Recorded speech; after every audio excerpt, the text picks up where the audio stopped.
Olá galera, tudo bem? Aqui é o professor Vitor e nós vamos para mais uma aula de Biologia 2. Nessa aula a gente vai ver sobre o reino Plant, tá? Que é o reino das plantas. Vocês devem ter visto um pouco sobre plantas no sétimo ano, algumas pessoas podem ter visto no nono, mas a gente vai rever algumas características. Vocês vão lembrar de algumas coisas que são muito fáceis de identificar em plantas e a gente também vai se aprofundar em algumas outras coisas. Então, nesse módulo, a gente vai fazer uma coisa semelhante ao que a gente fez no módulo anterior, que foi o módulo dos fungos. Tá? Nós vamos analisar as características gerais, que são as características comuns a todos os indivíduos do reino Plant. Beleza? Então vamos começar. A primeira característica é que eles são todos organismos eucariontes, ou seja, a membrana está presente ali envolvendo o núcleo. São organismos autotróficos fotossintetizantes. É muito importante ter em mente que é preciso dizer fotossintetizante, tá? Porque eles utilizam luz. Essa luz, ela tem energia. Então, o que as plantas fazem? O que acontece lá? A energia luminosa é transformada em uma energia química que vai ser utilizada para as células. E isso só é possível nos organismos fotossintetizantes porque eles possuem clorofila, ok? Outra característica muito importante aqui é que eles são todos organismos pluricelulares. E aqui já vem uma diferença em relação às algas. As algas são unicelulares ou pluricelulares. As plantas não, as plantas são todas pluricelulares. E uma outra característica também, agora em relação à célula, é que tem a parede celular de celulose. Na semana passada, eu falei sobre a parede celular de quitina dos fungos. E quando vocês ainda estavam tendo aula com seus professores, vocês viram sobre o reino Monera, das bactérias. As bactérias também têm parede celular, mas é uma parede celular feita de mureína. Então, eles têm paredes celulares que têm uma proteção, mas a composição delas difere em cada reino. E aqui a gente tem uma imagem só para chamar a atenção de três organelas muito relacionadas com o que tem no reino plant. Tá? Então, cloroplasto é onde vai ficar a clorofila. Ok? Então, é no cloroplasto que você tem que ocorre a fotossíntese. O vacúolo é uma organela de armazenamento e tem outras funções também. Tá? E a parede celular, como eu falei agora há pouco. Não precisa se ficar muito preocupado com isso aqui não, que essa parte aqui é mais questão de biologia celular. Tá? A gente está vendo a questão do reino plant geral. E isso aqui é um vídeo, tá? Feito no microscópio com células vegetais de uma determinada espécie vegetal. Eu só quero chamar a atenção que isso aqui, quando você olha no microscópio, você está vendo esses negocinhos verdes aqui se mexendo, é chamado de ciclose. Essa ciclose aqui é o movimento do citoplasma. Ah, se é o citoplasma, eu estou vendo então o movimento do que está acontecendo dentro da célula vegetal. E perceba aqui, ó, isso aqui, ó, que eu estou envolvendo agora, é uma célula. Perceba que a parede aqui, ó, ela fica bem visível. E aqui nós temos outra célula. Então, ó, é um organismo pluricelular e tem uma parede celular. Tá? Essa imagem aqui, esse vídeo é muito bom para a gente averiguar essas características. E é verdinho porque a clorofila é verde. Mas o que a gente mais vai ver mesmo nesse bimestre é a classificação biológica. Aí você tem que lembrar das primeiras aulas lá sobre a classificação dos seres vivos, que é a taxonomia. Beleza? Então a taxonomia é para identificar ali e categorizar os organismos de acordo com determinadas características. E aqui, nas plantas, a característica que a gente vai ver primeiro é a visibilidade das células ou estruturas reprodutivas. Então, se eu tenho um grupo que a visibilidade é fácil e outra difícil, eles vão receber nomes diferentes. O que significa? Os grupos que têm uma visibilidade bem difícil, não é tão fácil de ser vista, são chamados de criptógamas. Tá? E essa palavra aqui, cripto, vem do grego cryptos, que está relacionado a escondido. Eu não sei nem se pronuncia cryptos, não. Não se preocupa com a pronúncia, se preocupa com o significado para você entender melhor. E gama está relacionado ao gameta, tá? Que é para se unir. As criptógamas, então, são plantas que possuem um embrião, um gameta bem escondido. Tá? Não é tão fácil visualizar a olho nu, ok? E nas fanerógamas é o contrário, elas têm uma visibilidade muito fácil. Você vê assim o gameta, você vê a estrutura reprodutiva muito facilmente, tá? Não em todos os grupos, tá? Mas a maioria. E aí então a gente vai ver agora exatamente quais são os subgrupos de cada uma delas aqui. As criptógamas então são as briófitas e as pteridófitas. E as fanerógamas são gimnospermas e angiospermas. Eu botei aqui, ó, que esses nomes eles estão obsoletos, tá? Eles não são mais utilizados no meio científico, mas vocês podem encontrar ainda isso por aí, em alguma prova, algum exercício e ficar com essa dúvida. Então eu acabei colocando aqui também. Então a gente vai ver agora as características gerais das briófitas, tá? Primeiro, elas não possuem raiz, caule e folha propriamente ditos. O que isso quer dizer? Quer dizer que eles não têm as estruturas com um tecido que realmente, de fato, seja uma raiz, de fato, seja um caule, de fato, seja uma folha. Aí vem uma questão de histologia vegetal, que é um assunto do primeiro ano, que a gente não vai adentrar agora. Mas você só precisa entender que as briófitas, apesar de elas não terem raiz, caule e folha, elas têm estruturas semelhantes que possuem a mesma função, tá? Mas são de tecidos diferentes. Que estruturas são essas? É um rizoide, um cauloide e um filoide. Beleza?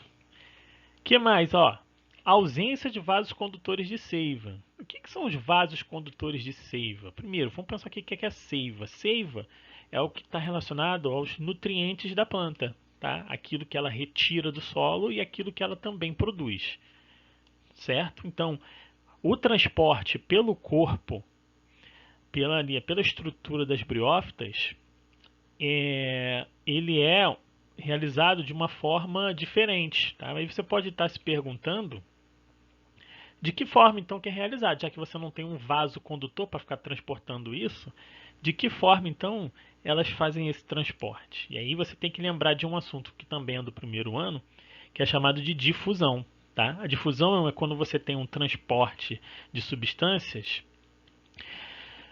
devagar.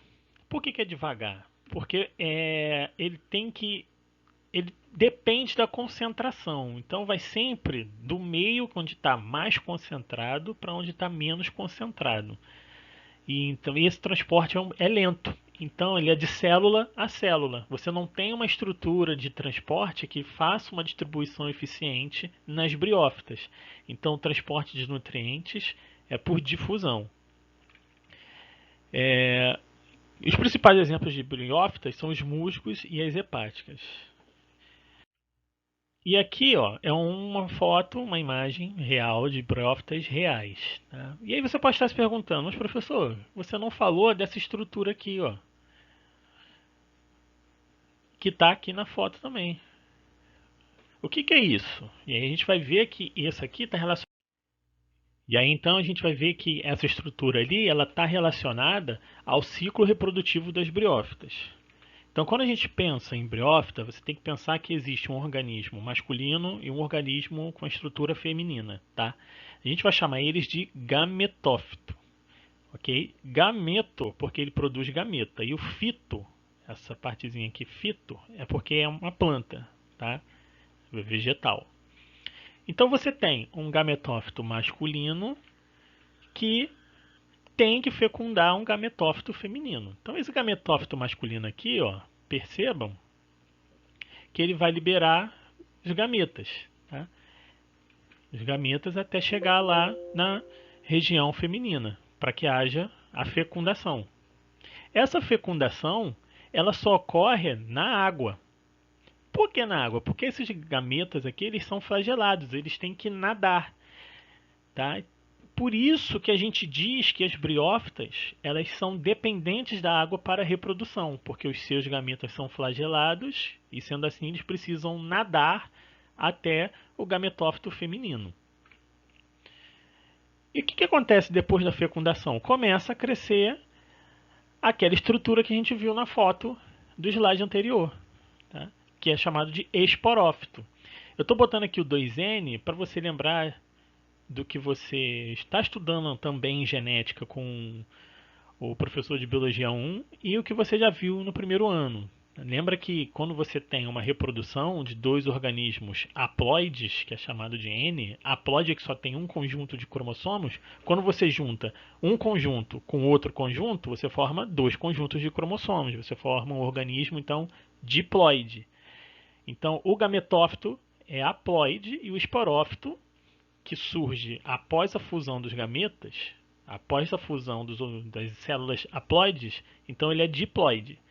Esse esporófito, que vai crescer ali sobre o gametófito feminino, ele vai começar a fazer meiose. Tá? Lembra que meiose é o processo de produção de células haploides. Tá?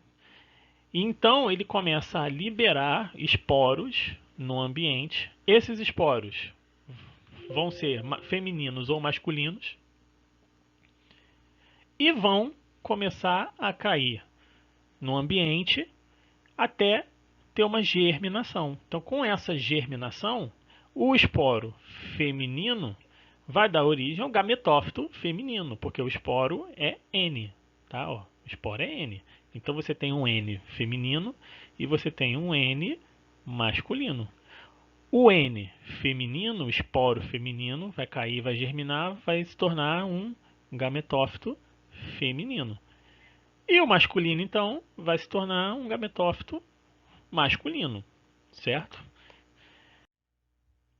Agora a gente vai ver as características das pteridófitas. A gente vai ver que tem algumas coisas em comum, mas já tem algumas outras coisas diferentes. O que já tem de diferente? As pteridófitas, elas já têm raiz, caule e folha, tá? Propriamente ditas.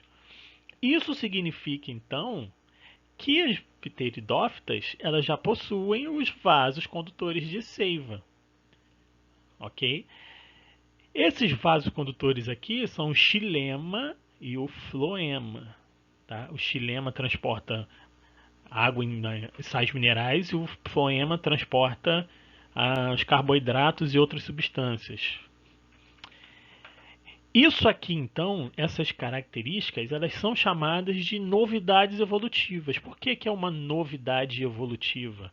Porque nas briófitas não tinha. Então a gente diz que evolutivamente falando, as pteridófitas elas surgiram com essas novidades evolutivas em momentos depois do surgimento das briófitas. Esse depois não é de um dia para a noite, tá, gente? Esse depois são muitos anos, milhares de anos, certo?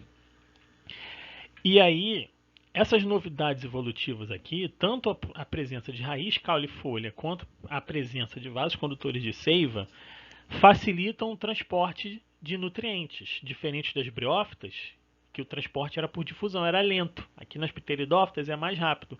O que isso traz de benefício? O que essa maior eficiência de nutrientes traz de benefício? Essas plantas conseguem crescer um pouco mais, tá?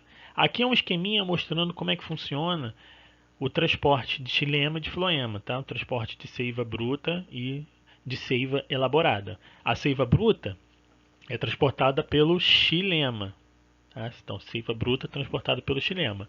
Seiva elaborada é transportada pelo floema, certo? Então, seiva bruta leva água e sais minerais para as folhas fazem fotossíntese, produzem carboidratos, e aí esses carboidratos então vão ser transportados para as outras partes da planta, como os frutos e a planta de uma forma geral, para que ela use esses carboidratos para a sua sobrevivência. E outra coisa, agora vem a semelhança. O ciclo reprodutivo das pteridófitas, ele é semelhante ao das briófitas. A gente vai ver isso no próximo slide. Tá? Tem uma dependência da água para a reprodução. Os principais exemplos de pteridófitas são a samambaia, o xaxim e a avenca. Esses são os que são mais citados em provas e vocês mais vão ver por aí. No ciclo reprodutivo das pteridófitas, a lógica é a mesma, tá? Você tem lá um gametófito jovem, você tem um indivíduo adulto, que é um esporófito, que produz esporo. Um gametófito, que produz gameta, tá? Então, ó, um esporófito maduro é uma samambaia, por exemplo. Tá? Uma samambaia, aquela que você vê, aquela que pode ter na casa de vovó, até na sua casa mesmo. Você tem lá uma samambaia e você está olhando então para um esporófito maduro. Tá? Você está olhando para um organismo diploide, ó, 2N. Esse organismo diploide, se você olhar atrás das folhas deles e ele tiver no período reprodutivo, você vai ver os soros, tá? Essas estruturazinhas aqui, soros. São umas bolotinhas escurinhas, uma corzinha marrom atrás da folha. Esses soros são as estruturas onde vai ter a meiose, ou seja, o organismo 2N vai começar a formar células N, que são os esporos. Esses esporos aqui vão estar nessa estrutura aqui, chamada de esporângio. Tá? O esporângio vai produzir os esporos, vai liberar os esporos. Esses esporos vão cair no ambiente, aqui vão cair no ambiente, começar a se desenvolver em gametófitos. E aí então você vai ter um gametófito que vai se transformar numa estrutura que a gente chama de prótalo, tá? Como se fosse uma planta jovem que tem uma região masculina, que nesse caso aqui é chamada de anterídeo, e uma região feminina chamada de arquegônio. E aí é o mesmo princípio. O anterídeo, que é masculino, vai produzir gametas masculinos, que são chamados de anterozoides. Tá? Lembra de espermatozoide. Aqui é anterozoide. Certo? Então, esses anterozoides eles são flagelados. O que isso significa? Eles precisam da água para chegar até a parte feminina. Certo? Quando eles chegarem na parte feminina, o que vai ter aqui? Ó? A fecundação. Tá? Essa fecundação vai então formar um organismo diploide, ou seja, é um N se juntando com outro N, formando então dois Ns. E aí você começa a ter um esporófito ali em cima, ó, em crescimento. Ele começa a crescer em cima do gametófito. Viu como é que é semelhante das briófitas? É a mesma coisa. O esporófito está crescendo em cima do gametófito. Certo? Eu trouxe essa imagem aqui para ilustrar melhor o que são os soros. Tá? Essas bolotinhas aqui, ó, são os soros nas pteridófitas. Elas ficam bem na parte traseira da folha, que a gente chama de abaxial. Ok? E aí, a gente vai ver agora, vou trazer aqui um momento de curiosidade. Essa aqui é uma pteridófita que eu tenho aqui em casa, tá? Que eu encontrei ela na minha vida e botei ela para crescer. Tá grandona já. E aí eu arranquei um pedacinho dela para que vocês vejam como que é, assim, no visual, na real, esses soros. Quando você olha na sua visão mesmo, olho nu, você vai ver esses pontinhos pretos aqui. Mas, se você tiver em casa uma lupa digital, você pode se aproximar e ver, ó, isso aqui de uma forma mais microscópica. Então tá vendo aqui, ó, que são os soros.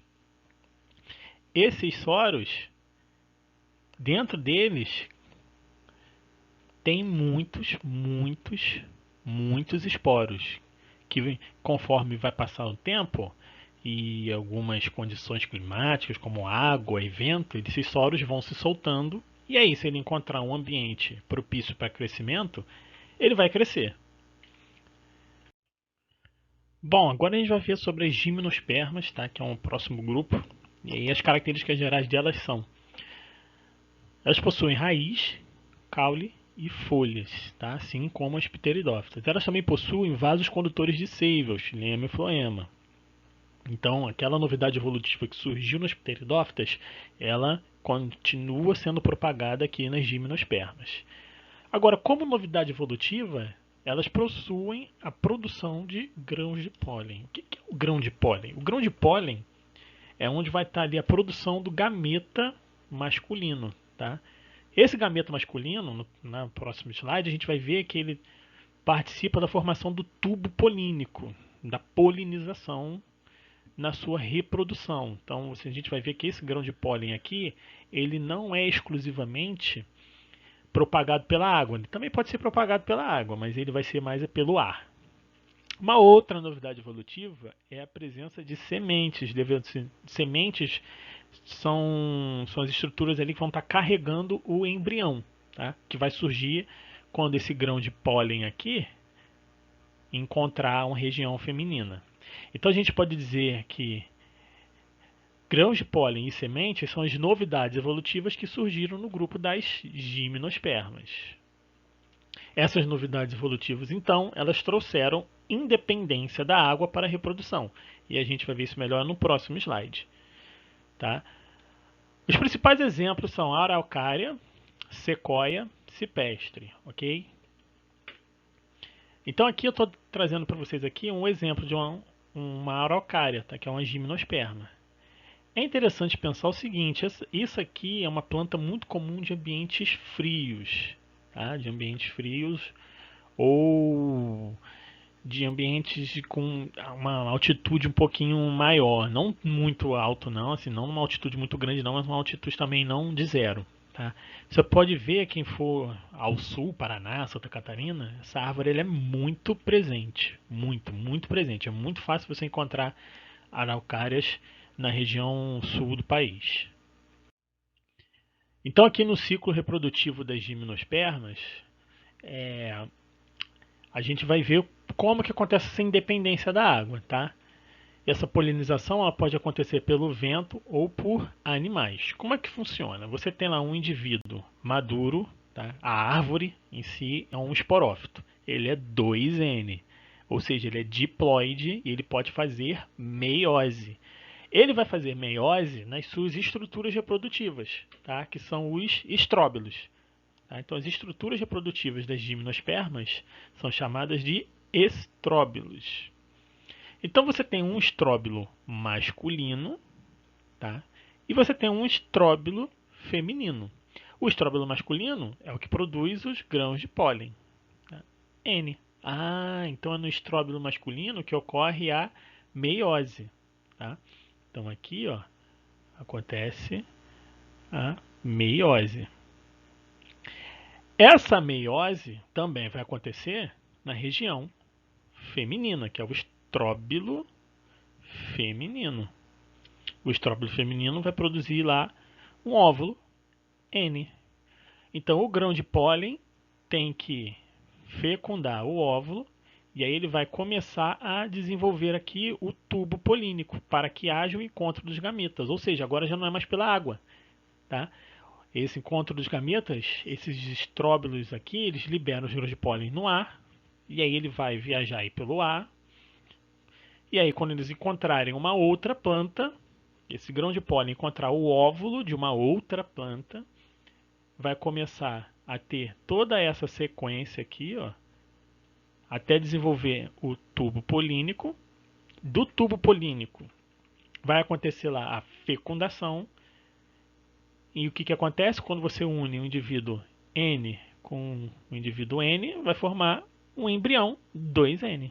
Tá? Esse embrião é que vai dar origem à semente. Tá?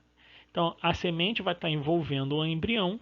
E aí, quando você pega um exemplo de gimnosperma, tem a pinha como principal exemplo. A pinha é um estróbilo feminino, tá? Então, é um estróbilo feminino, que é isso aqui, fecundado. A pinha é um estróbilo fecundado.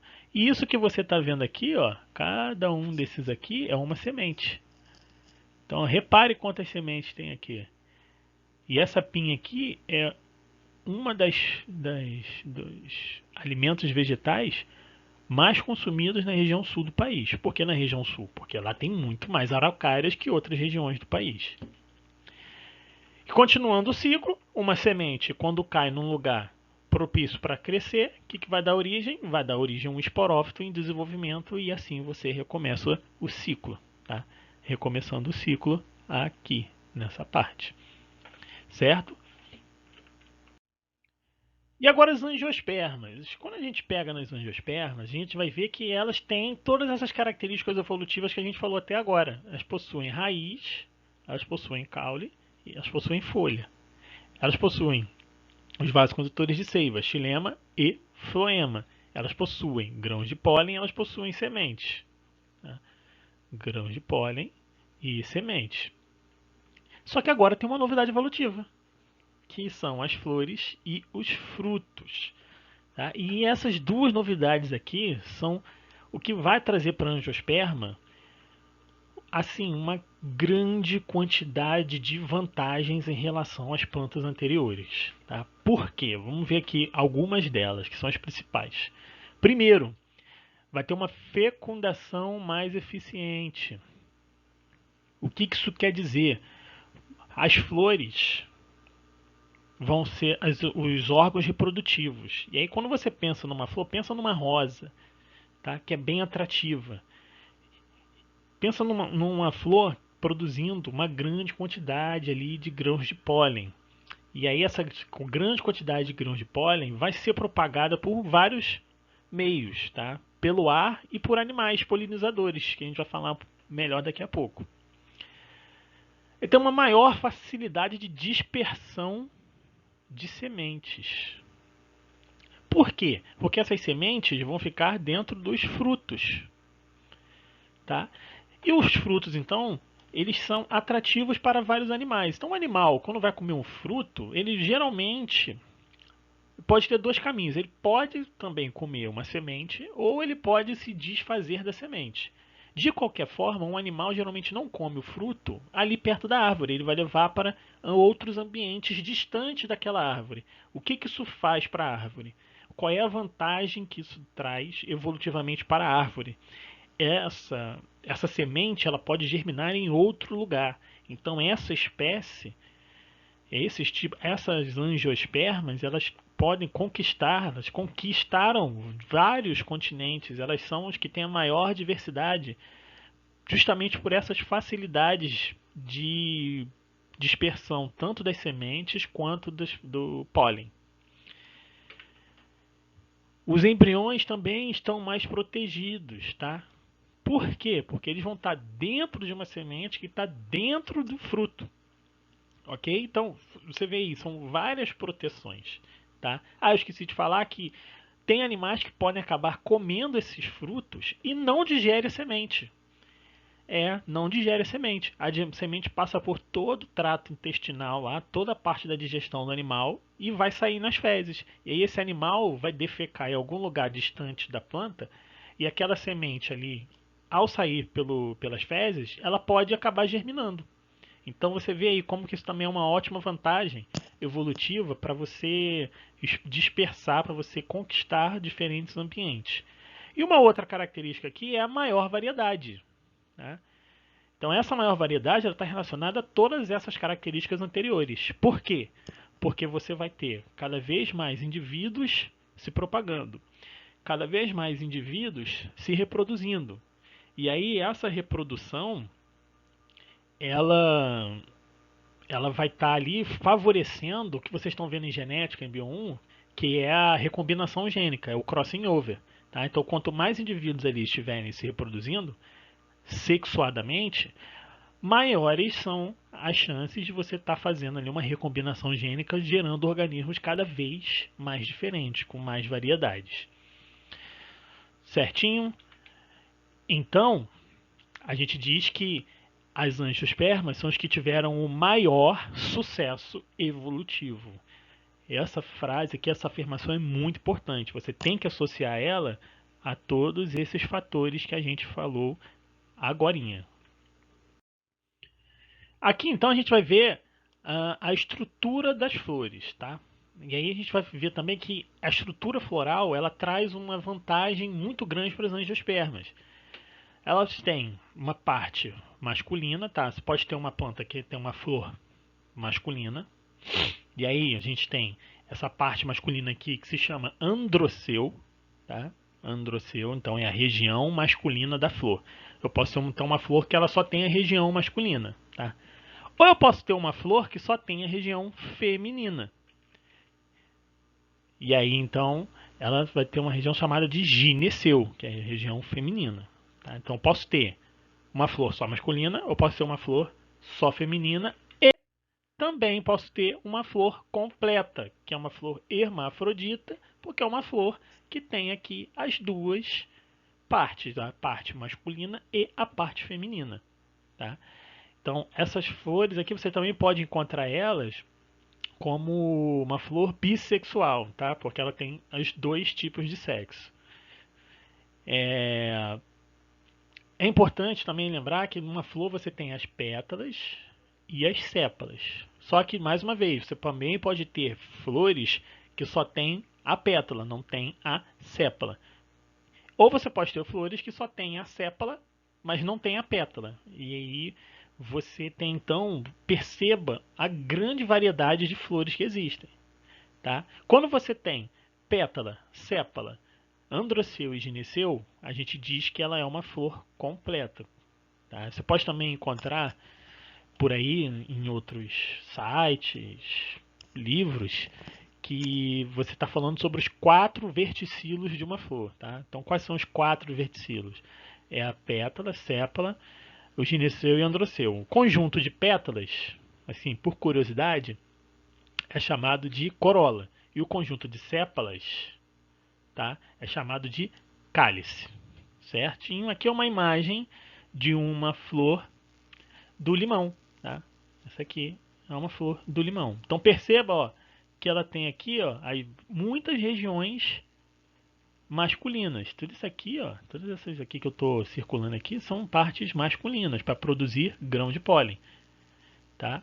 E aí ela vai liberar esse grão de pólen com a tendência de que esse grão de pólen caia na região feminina de outra flor. E essa região aqui, ó, essa do centro que eu vou circular de azul, é a região feminina dessa flor aqui. Vendo agora com uma imagem diferente, ó, de ladinho, olha aqui, ó. Tá vendo? A gente tem aqui então, ó, a gente tem essa região central aqui, que é a parte feminina, e todas essas aqui, ó, são as partes masculinas, produzindo os grãos de pólen. E aqui embaixo você tem as pétalas e aqui tem as sépalas. Ou também pode ser que as sépalas estejam ausentes ou fundidas. Existe uma grande diversidade aqui para se alguém for fazer biologia ou seguir alguma coisa de agronomia ou relacionada a coisas de biologia vegetal, vai ver isso aqui mais a fundo. Tá? E aqui, ó, nessa partezinha aqui, ó, você tem o ovário. Tá? Essa partezinha aqui é onde fica o ovário lá. Então o grão de pólen ele cai aqui e aí começa a desenvolver o tubo polínico, poro polínico, até chegar lá no óvulo e é aqui que vai ter a fecundação, certo? Então aqui é só para a gente dar uma visão geral sobre o ciclo reprodutivo das angiospermas, tá? Você pode começar por vários indivíduos aqui, mas vamos começar por aqui, ó. Começar por aqui por um indivíduo que tem uma região masculina e uma região feminina, produzindo lá gametas, tá? Fazendo meiose então, ó. Meiose. O que acontece? Você tem a formação do grão de pólen na região masculina, N. E você tem aqui a produção da oosfera, que também é N. Esses dois aqui, quando caírem, quando eles se unirem, vão formar um tubo polínico. Esse tubo polínico, então, vai causar polinização, tá? Que é também a fecundação. Essa fecundação vai dar origem a um zigoto, tá? Que é 2N. E aí, então, esse zigoto vai formar um embrião lá dentro da semente. E a semente vai estar dentro do fruto. E aí, então, essa semente, quando cair num ambiente propício para o seu crescimento, vai começar a se desenvolver numa nova planta. Tá? E essa nova planta aqui, ela é 2N, tá? Nesse caso. Então, você recomeça o ciclo. Tá?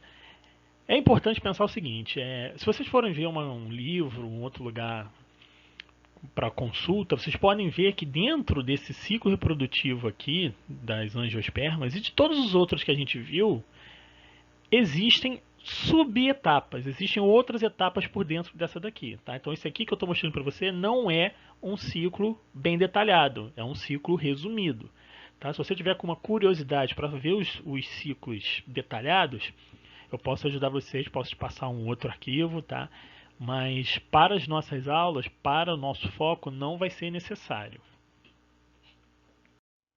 Nesse slide agora, a gente vai ver um pouco sobre as estratégias de propagação dos grãos de pólen, que também são chamadas de polinização. Tá? Você também pode entender isso aqui como adaptações vegetais para a polinização, né? Mas pensando que são adaptações de angiospermas, de forma geral.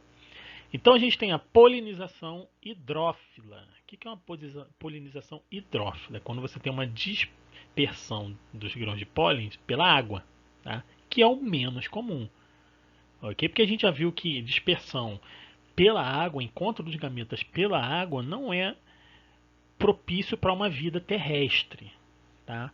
Para você ter um grande porte, ali um tamanho grande de uma árvore, sei lá, de 15 metros. Então, esse encontro dos gametas pela água, ele não é muito comum, mas ele também pode acontecer. A gente tem uma polinização pelo vento, que é chamada de polinização anemófila, tá? Que é uma dispersão pelo vento. E tem uma polinização zoófila, que é a dispersão por animais, tá? Que é o mais comum, junto assim com o vento. Então você tem animais que são polinizadores. Aí quando eles fazem essa polinização, a gente diz que é uma polinização zoófila ou também pode ser encontrado por aí como zoofilia. Okay? Nesse caso aqui do vento, você pode encontrar como anemofilia e na da água você pode encontrar como hidrofilia. Então aqui ó, eu trouxe o exemplo da produção de grãos de pólen, dispersão dos grãos de pólen pelo vento. Aqui é uma fotinha de uma planta produzindo bastante grãos de pólen e um vídeo, tá? Um pedaço de um vídeo que tem na internet de uma planta que quando alguém sacode, dá uma porrada nela, empurra ela com alguma coisa, sacode, ela está liberando aqui, ó, muitos grãos de pólen, muitos. E aí eles vão fecundar outra planta, tá? Percebam como está indo pelo vento, ó. Aqui, ó. Aqui, ó. Como vai pelo vento. E aí pode encontrar alguma planta que está para essa parte aqui de onde está indo a direção do vento. Da mesma forma que você pode ter uma outra planta aqui do lado que está enviando também grãos de pólen para essa. E aí está tendo então o que a gente chama de polinização cruzada. O que é a polinização cruzada? É quando você tem um indivíduo que ele é capaz de fecundar outro indivíduo e ele também é capaz de ser fecundado por esse outro indivíduo. Então ele fecunda, ele dá origem a uma semente em outro organismo e ele também pode originar uma semente. Tá? É uma polinização cruzada. Esse aqui é um exemplo de polinização zoófila, tá? Vou passar aqui um vídeo. E aí vocês vão ver um animal que está aqui, ó, é uma abelha mangava. E aí ela está buscando um néctar que é secretado aqui nessa parte da flor. E aí ela vai buscar o néctar em outra flor, ó, tá vendo? Quando ela vai passando por aqui, perceba que as asas e outras partes do corpo vão encostando nas regiões de reprodução da flor. Então ela vai agregando grão de pólen no corpo. E aí quando ela passar para outra flor, esse bater das asas dela acaba dispersando essa grão de pólen na outra flor, para a região feminina da outra flor. E assim ela vai causando a polinização de flor em flor. E A gente também pode classificar essas angiospermas de acordo com a quantidade de cotilédones, tá? Os cotilédones é como se fossem as primeiras folhas que servem de reserva nutritiva do embrião, tá? Ela tem essas duas funções. Então você tem as eudicotiledôneas, que tem dois cotilédones, e vocês têm a monocotiledôneas, que só tem um cotilédone, tá? O exemplo principal de eudicotiledônea, que você também pode encontrar por aí em alguns livros, como somente dicotiledôneas, mas que o termo mais usual é eudicotiledôneas, é o feijão, tá? O feijão é o exemplo principal que você pode encontrar por aí como uma eudicotiledônea. E é importante pensar o seguinte: essa análise que a gente faz aqui de cotilédones, tá? É na semente, ok? Na semente, somente na semente, tá? Existem outras características de monocotiledônea e eudicotiledônea, mas para a gente não vamos nos aprofundar não, tá? É importante que você pense dessa forma aqui. Isso aqui é um cladograma, tá? O que é um cladograma? Um cladograma é uma representação gráfica de indivíduos que possuem algum parentesco evolutivo, ou seja, quais estão evolutivamente mais próximas, quais estão evolutivamente mais distantes, ou seja, qual que surgiu mais recentemente, qual que surgiu há mais tempo, tá? Qual é mais ancestral. E aí um cladograma, aqui eu estou botando de uma forma geral, tá? Mas no material de apoio eu botei lá alguns exemplos, eu fiz um texto mostrando melhor como funciona um cladograma, ok? Então, um cladograma ele se baseia num ancestral em comum de todos os organismos que estão sendo avaliados aqui. Perceba que o que está mais próximo desse ancestral comum está partindo daqui, ó, que é nada mais, nada menos que as briófitas. Tá? Então, as briófitas, evolutivamente falando, elas foram as que surgiram, o grupo vegetal que primeiro surgiu na natureza. E aí, depois, com mais alguns passos evolutivos, quais foram os passos evolutivos que aconteceram aqui? Ó? Vasos condutores de seiva, raiz, caule e folha, como a gente já viu. Então, a partir dessa parte aqui, ó, desse ramozinho aqui, desse braço, que a gente vai ter, então, todos os organismos a partir daqui possuem essas características, tá? Que são as pteridófitas, gimnospermas e angiospermas. Tá? E aí perceba, então, que a partir daqui, dessa partezinha aqui, a gente tem, então, os organismos que são capazes de produzir semente e tubo polínico, e grãos de pólen. Tá? Então, gimnospermas e angiospermas. E a partir daqui, ó, são só os que produzem flores e frutos, que são as angiospermas. Então perceba que a gente partiu de um ancestral em comum basal, uma parte bem basal aqui. Quem está mais próximo do ancestral comum? As briófitas. Quem é mais próximo das briófitas? As pteridófitas. Quem é mais próximo das pteridófitas? As gimnospermas. Quem é mais próximo das gimnospermas? As angiospermas. Então, as angiospermas seriam os organismos mais recentes, com mais características evolutivas recentes. Isso não quer dizer que elas são melhores. Isso não quer dizer que elas são superiores. Só quer dizer que elas têm características evolutivas mais recentes que trazem outras vantagens. Ok? Isso aqui é uma forma geral de analisar um cladograma. E aí eu trago mais uma curiosidade para vocês. Ó. Isso aqui é uma adaptação que eu curto muito. Quando eu aprendi isso aqui na época da faculdade, eu vi essa planta num vídeo de um professor. O nome dela é esse aqui, o nome científico dela, que eu acredito ser Ecbalium elaterium. E o que é interessante dessa adaptação aqui? Pensa assim, pensa que uma das adaptações mais importantes para todos os organismos é eficiência de reprodução. É quanto você consegue se reproduzir, quanto você consegue espalhar os seus descendentes. Essa planta aqui, ela é muito sensível a um toque, ela é muito sensível a um contato físico. Então, quando aqui, ó, perceba que tem uma mãozinha do cara aqui, ó. Tá vendo aqui a mão do cara aqui? E aí, quando ele toca nesse indivíduo, que ele é chamado de um pepino explosivo, ele faz tipo uma metralhadora de sementes. Aqui, ó, tá vendo aqui? Ele tá metralhando as sementes, tá, aqui, ó, tá atirando sementes numa direção, num sentido. Para quê? Para que ele possa espalhar essas sementes o mais longe possível, tá? Então essas sementes aqui elas podem ir para metros de distância. E aí essa planta então ela tem essa adaptação como uma forma de vantagem, uma forma diferente de propagar os seus descendentes.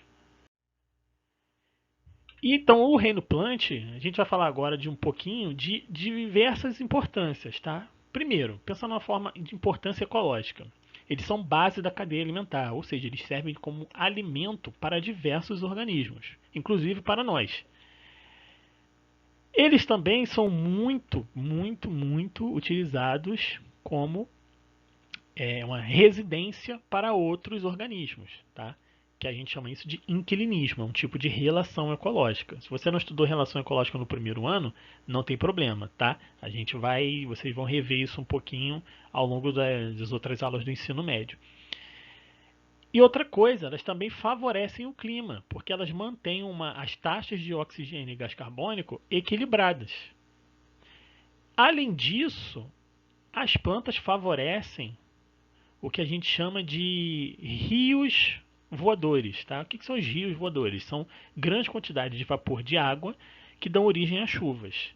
Não vou me adentrar isso agora não, porque é assunto do último bimestre. Lá a gente vai falar um pouquinho mais sobre isso. Aí a questão da importância econômica. Ela é, sem sombra de dúvidas, o fator principal para a alimentação global. Então, sem plantas, assim, você quebra economia, você quebra toda uma cadeia alimentar dos seres humanos e de outros organismos. Elas também são muito utilizadas em ornamentação. Tá? Ornamentação é quando você usa plantas para fins decorativos. Tá? Nesse caso aqui, você também pode falar sobre a ornamentação de rituais religiosos, tá? Questão de enterro, questão de para oferecimento para outras divindades, enfim, tem muitas plantas que elas são consumidas com esse fim de ornamentação. Ela também pode ser utilizada como matéria-prima para diversos produtos, como por exemplo madeira que forma móveis. Não só isso, mas tem a questão do papel também. A gente usa papel para escrever, papel higiênico, papel toalha. Então, assim, ela é uma matéria-prima para muitas coisas. Ela também tem sua importância medicinal. Isso aqui eu vou abordar um pouquinho melhor lá no material de apoio e nas atividades, tá? Que são as plantas produzem substâncias que são base para a formação de remédios. E elas também têm uma grande importância biotecnológica, que é a questão da transgenia. Tá? Isso vocês vão ver na parte de Bio 1 de biotecnologia. Mas a transgenia é quando você pega um gene de um organismo e transfere para outro, para que ele tenha um benefício através do que esse gene pode fazer na planta. Então eu posso descobrir uma planta que tem resistência a um determinado tipo de parasita. Aí eu pego esse gene dessa planta e coloco numa planta que a gente come pra caramba, sei lá, feijão. E aí eu posso fazer um feijão que ele é imune a esse parasita. E aqui, como eu fiz na aula passada, foi um quadro comparativo entre os vírus e os reinos estudados até agora. Tá? Então eu só adicionei aqui ó, o reino plant. Tá? Reino plant adicionado aqui com as suas características para você copiar aí, para você usar isso aqui como uma base para os estudos. Então, galera, é muito importante que você nunca se esqueça de que as plantas e os animais e as bactérias e os fungos, os protozoários, todos os seres vivos, eles têm uma ligação, tá? Eles estão relacionados. Essas relações entre esses organismos, tanto a planta com outros organismos ou outros organismos entre si, são muito importantes para a sobrevivência de todos, tá? Quando a gente mexe no ambiente, a gente não sabe todos os fatores negativos que aquilo ali pode trazer para a gente. Por isso que toda vez que você pensa em ver alguma coisa, mexer alguma coisa na natureza, ele não pode ser feito sem uma análise dos impactos negativos que aquilo ali pode trazer, tá? Então aqui eu trouxe essa imagenzinha aqui, que é de uma página chamada de Árvore Ser Tecnológico, que ela está falando assim, ó, a paca espalha sementes, a onça ajuda as sementes a chegarem mais longe. Como que acontece isso? A paca é um daqueles animais que eu falei que come frutos e não digere a semente. Então a semente, ó, ela sai aqui no cocozinho da paca. E aí por que ele está dizendo que a onça ajuda as sementes a chegarem mais longe? Porque a onça vai caçar a paca. E a paca vai correr para o mais longe possível. E aí quando chegar nesse outro ambiente, nesse outro local, ela pode defecar lá e aí então essa semente pode ficar germinando em diferentes lugares longe do organismo que originou ela. Galera, era isso que a gente tinha para hoje, tá? Espero que tenham gostado. Qualquer dúvida, pode mandar lá no canal. Pode mandar antes do dia do canal de dúvidas, tá? Que eu possa entrar uma vez ou outra assim e já ficar sabendo quais são as dúvidas de vocês. Espero que tenham gostado e até a próxima. Não deixem de fazer as atividades.